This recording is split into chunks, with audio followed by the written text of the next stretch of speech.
Australia is one of the most popular destinations for young travelers. Every year, thousands of backpackers arrive to explore the country's beaches, forests, and highways. Many of them travel on tight budgets, moving from city to city by hitchhiking during the late 1980s and early 1990s. This way of traveling was very common, but during those years, several travelers disappeared without explanation.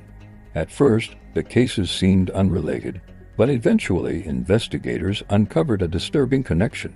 The disappearances were linked to a remote forest south of Sydney called Belanglo State Forest, and the investigation would lead police to a man named Ivan Milat in the 1980s and early 1990s.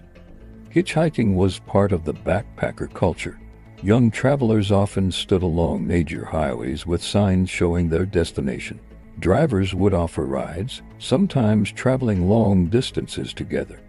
One of the most popular travel routes connected the cities of Sydney and Melbourne. This highway passed through rural towns, farmland, and large forests. Among these forests was Belanglo State Forest.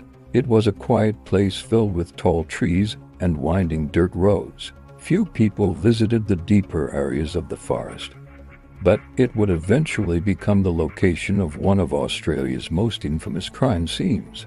In 1989, a young couple traveling through Australia disappeared while hitchhiking.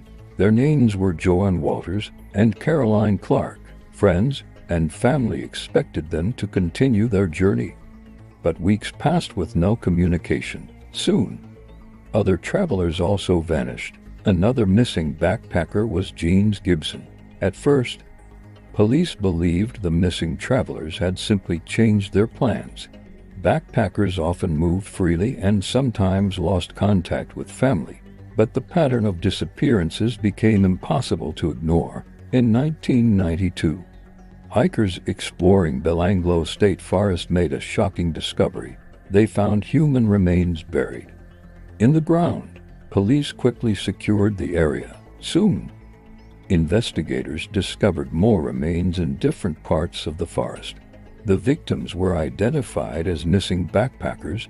The discovery shocked Australia. Authorities now believed a serial killer had been targeting them.